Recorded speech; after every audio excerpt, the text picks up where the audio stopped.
Chicago, Chicagoland, Chi-Town. Whatever you want to call it, this city of broad shoulders is a city of big food. And 3 Chefs 1 City is going to look at Chicago and its gigantic food scene with the help of 3 very big chefs. People go crazy for these bones. They're almost they're like 8 to 9 inches. This is Chef Jimmy Banos. He comes from a long line of great cooks in Chicago. But this Chicago kid has his own way of doing things. Award-winning chef Stephanie Izard is also originally from Chicago, but she came back almost by accident. Came out to Chicago just to visit some friends, and I never left. Chef Grant Achatz is truly an artiste, a chef who looks to the experience and theater of food almost as much as the taste. I don't think you can call yourself an artist ever. Okay, we'll try and take it back. We're going to experience the Windy City and its incredible landscape of food right here, right now on 3 Chefs, 1 City.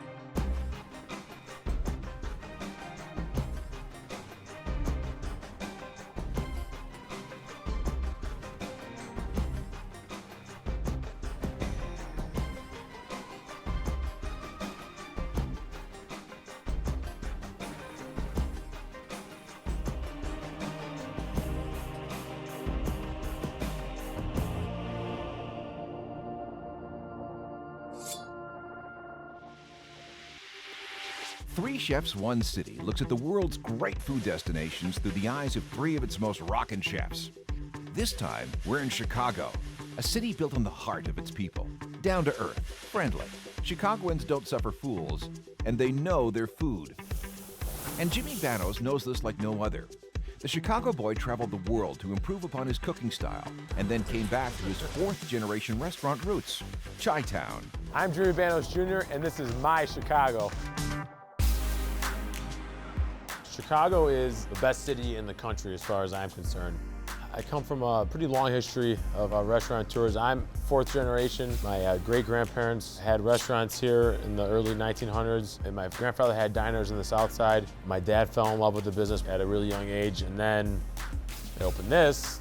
Jimmy grew up under the watchful eye of his dad at Heaven on 7, a landmark restaurant in this city serving up great Cajun since 1985. When I used to start coming here with my dad, I was 3 years old. This was like my workplace, playground. I used to take naps underneath the prep table, like the ice chest, just everything. I used to sit, kind of just watching my dad and my grandfather cooking side by side together. Couldn't wait till I got old enough so I could work in the kitchen too. The Banos family is a mainstay and is definitely a pillar in the Chicago restaurant fabric, I should say. Growing up in the restaurant business, it gives you so much advantages. Any question, I mean, who's gonna know better than my dad? He's been doing this for over 40 years. Even longer than that, the Banos family have been big fans of Freddy's, a grocery and eating stop that stands out. Small and with pride in the details. Freddy's is what you might call a small Chicago institution. Family run with love for over 47 years. This is the way I like to eat every single day. I'm in heaven right now. I haven't been here since before we opened up the Purple Pig, and this place has a lot of meaning to me and my father because he grew up in this neighborhood and he used to frequent here a lot as a kid. Have a place that's been there that long and still just doing unbelievable things. It's just exciting. Eating a lot of their house-cured salumis here, there's house-cured prosciutto, the capicola, the soppressata, and all the great fresh seafood. Everything here is perfect, everything. Did I teach Jimmy everything he knows? Oh, for sure. I mean, everything. I mean, just unbelievable. Is he still here? He didn't hear me yet, because he'll be yelling at me if I know that. Well, we know Dad taught Jimmy a lot, but he didn't teach him everything. He soon fell in love with his own style of food and ventured to places such as Rome to fulfill his passion. You know, my dad said, you know, at the beginning, he's like, I can get a door open for you, but you need to keep it open. Once you're in, now it's on you, kid. I always wanted to do a possible wine bar for my travels to Europe, something really simple. So I called him up, I said, Jim, come on home. I said, I think we've got something that's gonna be pretty cool. We want you to create the menu, whatever you wanna do. You know, pork-based. We threw some ideas out, and he just ran with it. We wanted it to be like a blue-collar wine bar. We said, what happens when a pig drinks too much wine? Well, it turns purple. The Purple Pig. And we can do upwards to 700 to 900 people a day in here. We're voted one of the 10 best new restaurants by Bon Appetit magazine. And it's a hell of a show. It's almost like it's a ballet. The kid really shined, boy. Let's see some of this food, Jimmy. This is a pork blade steak, one of our original items on our menu, which is one of our most popular items. It's about quality, not quantity, and that's words to live by, especially when you're in the restaurant business, because quantity is definitely not part of the equation. And we just go right down and let it ride. What we do right as it comes off, we brush it with a little bit of honey. It is so flavorful. We do a lot of our own house-made salumis. This is our andouille sausage. We spread it on the plate, so it's got a lot of heat to it, and you'll see how it plays in with the blade steak. And then you clean your palate out with a little bit of this salad. It's a perfect dish. Enjoy. Well, that looks like quality and quantity on one plate. Good for a starving guy or a hungry crowd. Be full by the name Purple Pig. Of course, we sell an ungodly amount of vegetables. Spoons, this guy, he doesn't even need a meal. This is it, because he tastes every single dish that goes out. If you're putting out 1,000 plates a night, even if you can do it in your sleep, if you haven't tasted it, you don't know what you're putting out there to our paying guests. I feel bad for you sometimes. One of the chefs says, "It's good, chef." "Oh, it's fine." I'm like, "Fine, not a good word. Good, not a good word." I said, "Is it perfect, perfect, perfect, perfect, perfect every single time?" Don't say fine. You get thrown out really quick easily if you start saying fine. A favorite in the city, the Purple Pig is crowded, loud, and fun. The majority of people that come here, they're in Chicago because they want to eat. They're on food trips.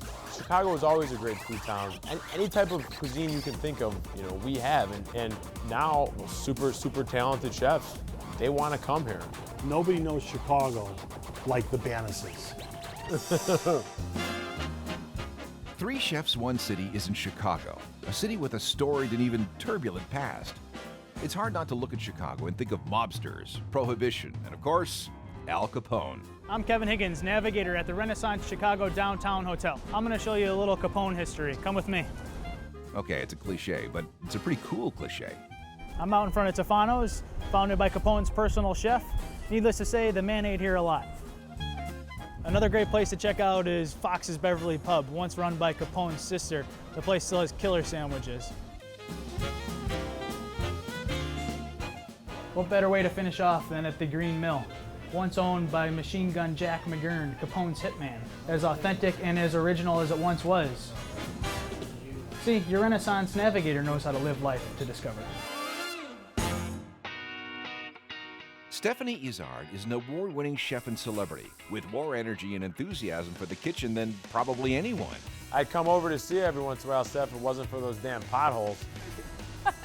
Chicago's just an amazing place to live and to be a chef. But the food scene is, I think, what keeps the chefs so excited is even the street that we're on here in West Loop. When we opened, there was just a couple of restaurants, and now there's about 10 different restaurants on the street, and it's continuing to grow. All right, time for our morning tasting. We get to taste through lots of dishes on the menu and just make sure that they taste all right. Come taste. Stephanie's newest venture, Little Goat Diner, is situated across the street from her already well-known Girl and the Goat restaurant. Having 2 restaurants across the street from each other is perfect. We're able to stay in the neighborhood. I literally run back and forth all day. We try to keep it safe. I've asked the mayor if we could have a path underground. He said no. I think the grits are good. Maybe a little bit cheesy. So this is basically how I start my mornings. Starting the day tasting everything on the menu probably means you skip breakfast. Go to the gym, come here, and eat all of my calories while I'm trying to taste through the menu.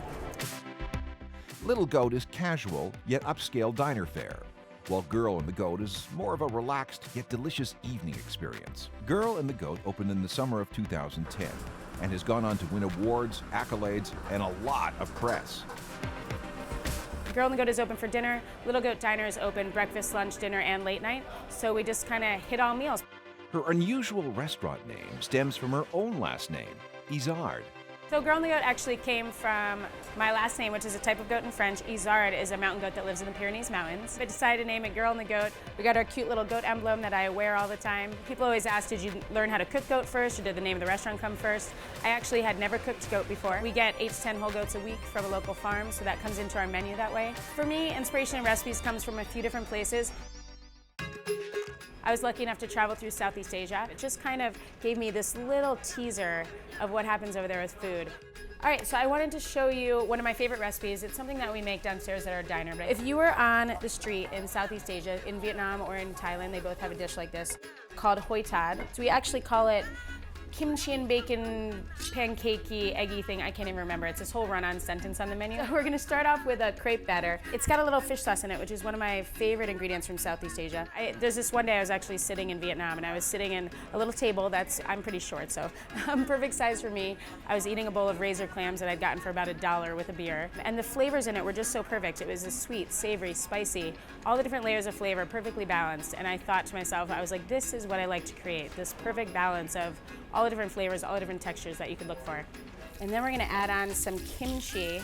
We love kimchi. We make giant vats of it down in the basement. So we're just gonna pile this all up. We've got the crunchy pancake layer underneath. That looks delicious. But what's it called? We've got a crunchy kimchi and bacon and eggy crunchy pancake yummy tasty thing, or whatever it says in our menu downstairs. Stephanie Izard is a chef that collaborates, bringing up great chefs, working with great bakers, and even brewmasters. Beer, Stephanie, really? That's such an unfair advantage. Ha! We win! Yes! The beer we're making at Haymarket right now is a Saison, which is a farmhouse-style ale that is classically made with different spices that you would get locally. We actually took one of our spice blends, garam masala. It's a unique blend of cinnamon, a little bit of mustard seed, a little bit of Thai chili, some baking spices along with some different spices that you wouldn't think of. So it's going to be interesting when the beer is finished to kind of let all those flavors cross your tongue. She was always a beer lover, but Chef Stephanie's hands-on knowledge of beer has only increased since meeting and marrying beer aficionado Gary Valentine, a graduate of the Siebel Institute of Technology, America's oldest brewing school, a renowned expert across America. This guy knows beer. Gary introduced Stephanie to Pete, who is now her main beer collaborator. We brew beers together. This is our 5th beer, and we call it Girl and the Goatee, Girl and the Goatee. The fun thing that I always appreciate when we make beer together is that trying to take the chef side of the flavors and of the aromas and actually making it into beer. That's the hardest part. I think that's why I always want to put so many well, you've tasted my food. There's like 25 layers of flavor and everything, and you're like, why don't we just try 3 layers? Or one. Bread is baked daily here, and there are always new creations on the menu. And aside from making beer, then we get to take all of the grains out and make our mishmash. Baker Greg Wade is a dough puncher with a lot of style. We actually take all the grains from making the beer and put them into the miche, which Greg told us is this amazing bread that's been around for centuries. Would you just dump it on in here? Yeah. Yeah, sure. Yes! So the miche is this very old style of bread. It was made in a lot of like European towns. It had like communal ovens. Ovens would only be lit like once or twice a month. So they would make this bread huge, you know? Bread made with beer grains. Just another good reason to stop in for a bite. It makes me feel great that I've been able to work with different folks who have come up with us, and it's thanks to them that we're able to stay successful. Someone like Greg, he knows bread, I don't know bread. He's amazing to work with. Someone like Aaron Tabo, who's my chef de cuisine here, he keeps an eye on this while I'm running back and forth across the street. It's amazing to have people like that working with me. A cookbook author, teacher, executive chef, and amateur brewmaster. You could say this chef aspires to do it all. It's nice to have a menu where people they go there craving something that they've had before, so the Little Goat Diner menu stays a little bit more constant. I think what's great about the Chicago food scene is you can kind of hit any level of fanciness that you're going for that day. Hi, this is Chef Anthony from Renaissance, downtown Chicago from Great Street Restaurant. You gotta come visit Chicago. Got some great food waiting for you guys. 3 Chefs, 1 City is in Chicago, a city known for its economic and cultural influences, its sports teams, lake frontage, and most importantly to us, its food. I'm Chef Grant Achatz, and this is my Chicago. Chef Grant Achatz is without a question a chef among chefs. I did a giant search all over the country. I looked at New York, Boston, LA, San Francisco for opportunities to run my own restaurant. I think Alinea could not exist in any other city. People of Chicago really champion risk-taking. Chicago gets behind you and you stay.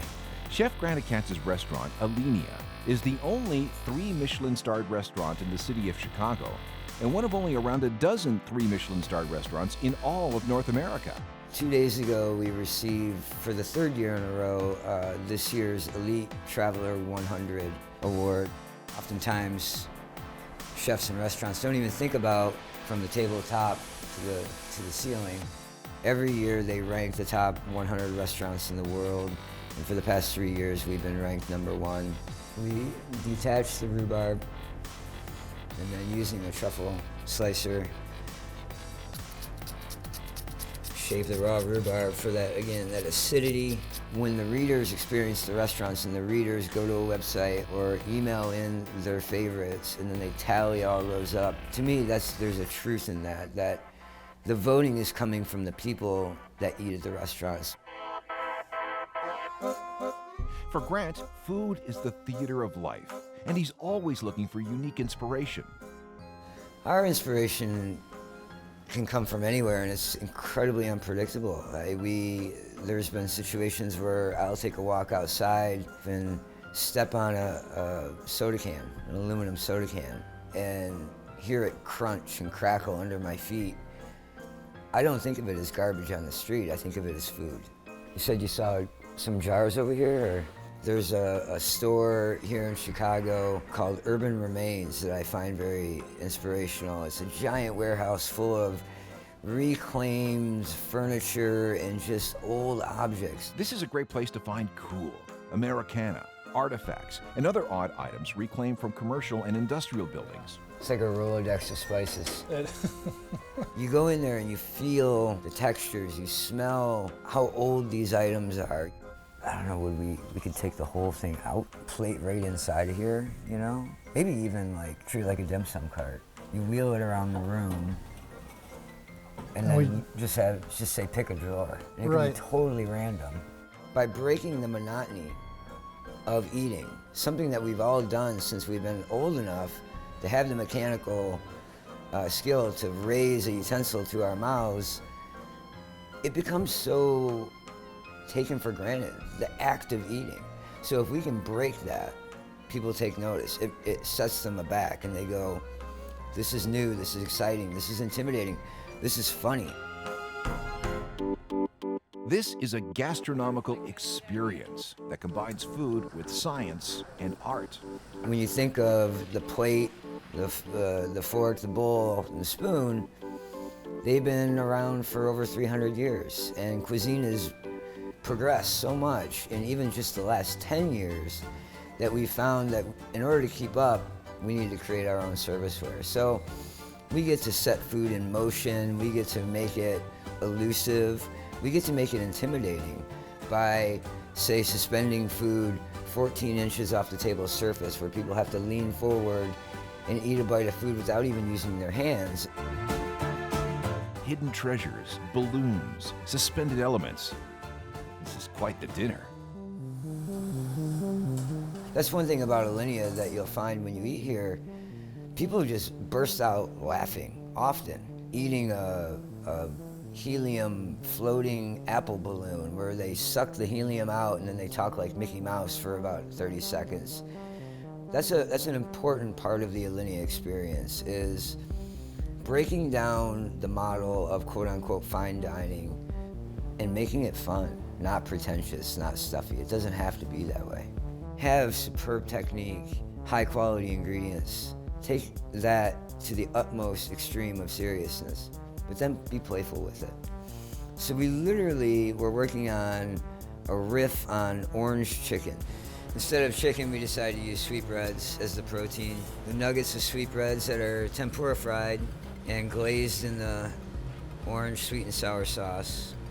So we line a plate with a white takeout bag. We compose the course in the cardboard, and some fried and dehydrated chives. Clearly you need to eat it with chopsticks. We wanted to add something a little bit more than just regular chopsticks, so cinnamon is a major flavor component in the dish. So we said, well, instead of just chopsticks, why don't we light the ends of cinnamon sticks on fire and have people use the cinnamon as the chopstick while it's smoldering, producing this sweet, kind of dark, smoky aroma as a flavoring component to the Chinese takeout.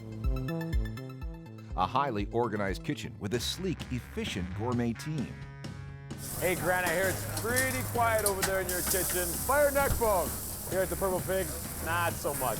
Jimmy, I can't hear you. What was that? We have to go through the formal process of hiring them. We look at resumes, but really it's about meeting them and figuring out if they're gonna drink the Alinea Kool-Aid versus where they've worked previously. It's really about throwing yourself at it fully and diving in. A 21-course meal comprised of French and American cuisines that can and does change at the whim and inspiration of this great chef. At the end of the day, we're cooks, and what we do is we try to craft a great length of a meal that tells a story. There's a lot of mystery involved. There's a lot of how do they do that? And we always want to keep the magic behind the curtains, and we want that sense of mystery. I think that's really important to our food. So there you have it, a look at Chicago and its food scene through the eyes of those that define it. Chef Jimmy Banos and his ingrained history on the Chicago food landscape. It's just a beautiful, beautiful city. Chef Stephanie Izard, bringing energy and enthusiasm to cooking. Probably, I guess all of our dishes are kind of rich here at the diner. And Chef Grant Achatz, a master in gastronomic theater. Food is entertainment. Chicago has always been and continues on as a city of good eats. One of the world's great food destinations, revealed here on 3 Chefs, 1 City.